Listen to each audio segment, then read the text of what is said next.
Well, basta sa city side, titingnan-tingnan mo ngayon mula ngayon hanggang bukas na. Ito kasi 5 days na siya ngayon mga kabrad. Posible bukas maglandi ito or mamaya. Basta ito yung panahon na ano niya kasi 5 days na mula nung inawat.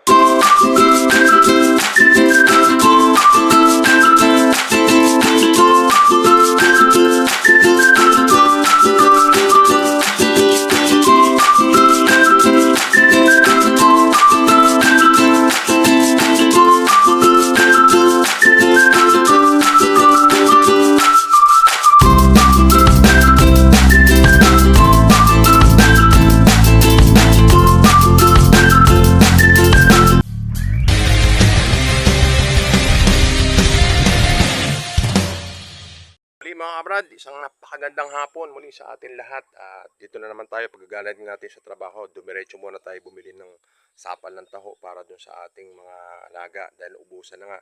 Dahil 5 days na tayo hindi napunta rito. Dahil nagkaroon tayo ng medyo injury. Kaya hindi tayo napunta. Pasyalan natin mga kabrad yung ating mga pananim na patola. Kung okay na ba.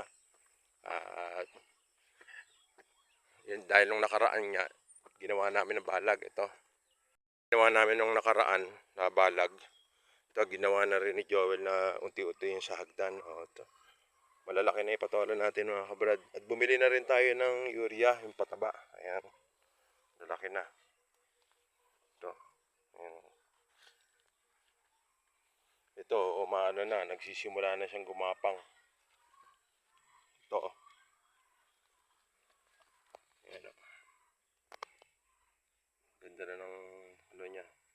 Ito yung unti-unti na ni Joel nalagyan ng pinaka-tulay nila. Hagdan. Ayan. So, okay. Okay na mga kabrad yung ating patola. Inuunti-unti lang ni Joel to. Ayan. Nalagyan na hagdan. Ganda.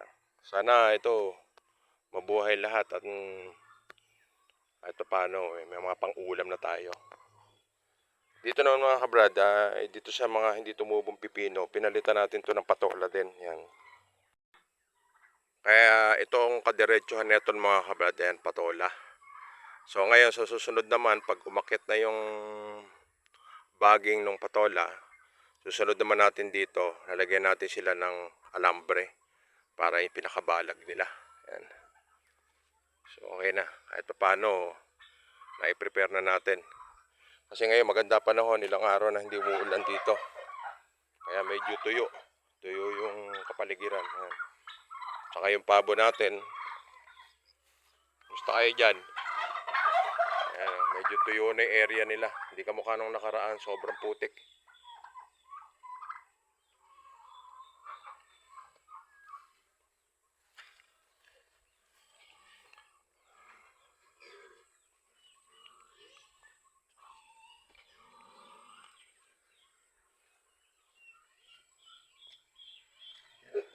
Ito namang ating mga gagawing inahin ito mga kabrad. Ito sila. Yan. Yan yung gagawin nating dalawang inahin. Tapos ito yung inawat natin na anak ni Tisay na natira ng 3. Ayan. Ito. Hindi pa nga natin ito ata nakakapunto. Ayan siya. Tapos, ang isa pa nating kailangan gawan din ng itong si Brown malapit ng mga anak. Ito rin, dapat din unti-unti na rin natin itong awatin.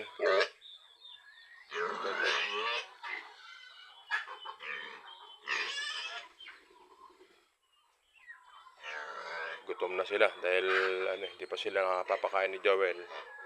Kadarating pa lang ng ating pitch. Ayan. Pati mga manok natin, itong mga nakarantag ulan na yan, hala, mahina. Walang ayan. Puro sila putik. Pero ito hindi pa ito mga nagsisikain.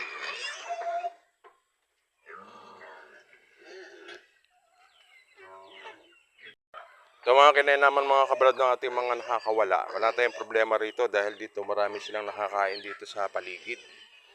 Ayan o, tsak yan, napakatataba niyan.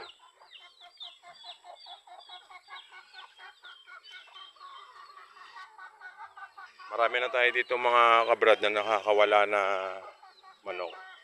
Check din natin itong ating bibi.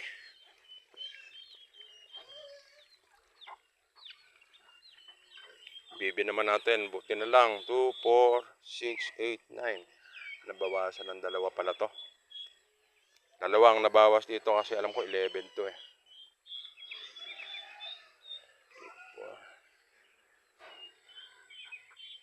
Oo nga.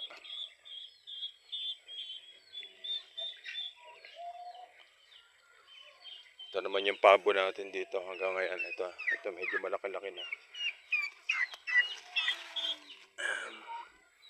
Yung anak niya malalaki na. Tapos si Tisay naman, yun nga, inaantay nating maglandi para bigyan natin ng chance to na kasi konti nga lang siya mag-anak. AI natin to, si Tisay Hatsay. Ito si Bro.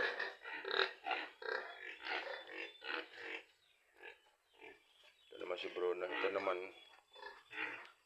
Ito marami tayo dito mga kabrad na gawain na hindi kaya ni Joel. Walang kailangan na natin gumawa pa ng kulungan para ibukod natin yung itong si Bruno. Ito. Tapos yung isang, bali ngayon ang barako natin mga kabrad, dalawa. Isang puti at saka si Tisoy at saka ito si Bruno.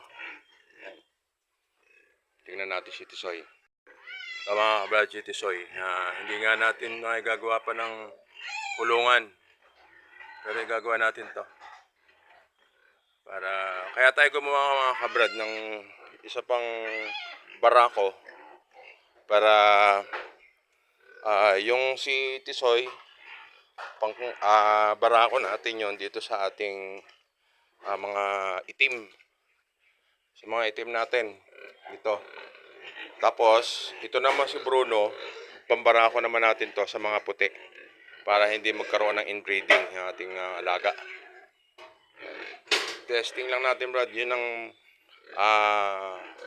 experiment natin ngayon. Ang experiment natin ay yung pag dalawang barako natin at tapos sa magkaibang lahi. Yun ang gagawin natin. Pero mga crossbreed na sila. Ang ano lang natin doon, ang target, manatili yung native. At pangalawa, mabilis ang paglaki. Yun pa rin. Kaya lang, ang ano natin niya, sa barako na tayo ngayon, may barako nang ginagamit. Ang AI lang natin dito, itong si Tisay, medyo kasi ito, napansin ko, nung nabarako ni Bruno, si Bruno kasi ang nagbarako doon, kaya ang naging anak lang, parang 5, tapos namatay pa yung 2. Tapos hindi maganda. Ibig sabihin, inano ko, yung tinuntun ko, yung kung ano ba yung naging relasyon nito at ba't ganon. Naalala ko itong si Bruno, naging kapatid pala yung nanay nung, kumbaga meron silang malapit na ano ng, kumbaga nagkaroon sila ng inbreeding na tinatawag. Kaya yun ang obserbasyon ko lang mga kabrad, na hindi ko lang ma-trace talaga ng gusto, pero mas lamang na sila yung parang hindi naman sila magkapatid, pero yung nanay nitong si Tisay at saka yung nanay nun ni Bruno, magkapatid sila. Yun yung nakita ko, pero nung nagawa natin silang na naging barako natin si Bruno, sinubukan natin pakasla rito si Tisay, yun yung naging resulta. Kaya doon ako na baguhin. Ito ngayon, pagbibigyan mo na natin to si Tisay, ito sa AI. Tapos pagka naging effective at maganda yung naging resulta ng anak niya, okay, pipirmis natin siya, tapos ang pambabarako natin sa kanya ay yung si Tisoy. Yan na. Ganun ang gagawin natin. Tapos si Bruno naman, puro dun sa puti natin. sa ginawa nating inahin. Yan. Yan lang gagawin natin mga kabrad. Siguro well ito. O kaya nga eh. Ilang ano ba to? Ilang days na mula nang inawat mo? Lunes. O di ano pala siya ngayon? 5 days ngayon. O hanggang bukas yan. Bukas. Iwang andyan yung cellphone uli. Well ha. Pinakargahan nyo na. Ito, AI natin to mga kabrad.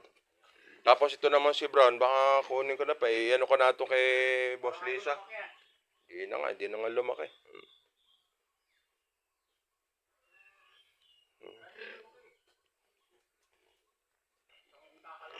May laman pa ba itong ano mo? Ah, Para mamaya hapon. sige. Kung may matitira, yun ang papakain. Ah. Ito mga kabrad, pinilit natin makaano ng sapal ng taho. Kailan daw well yung ano ng kuryente natin doon?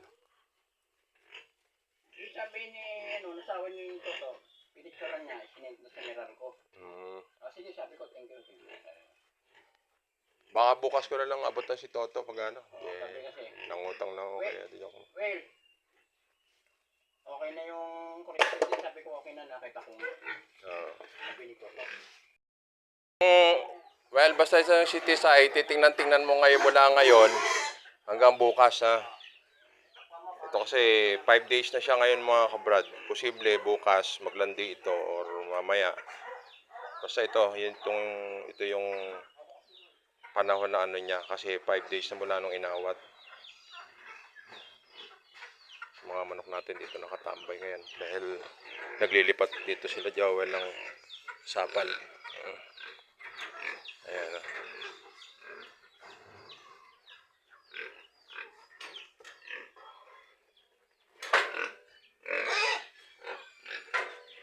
Si Bruno, laki na ng tina si Bruno ah.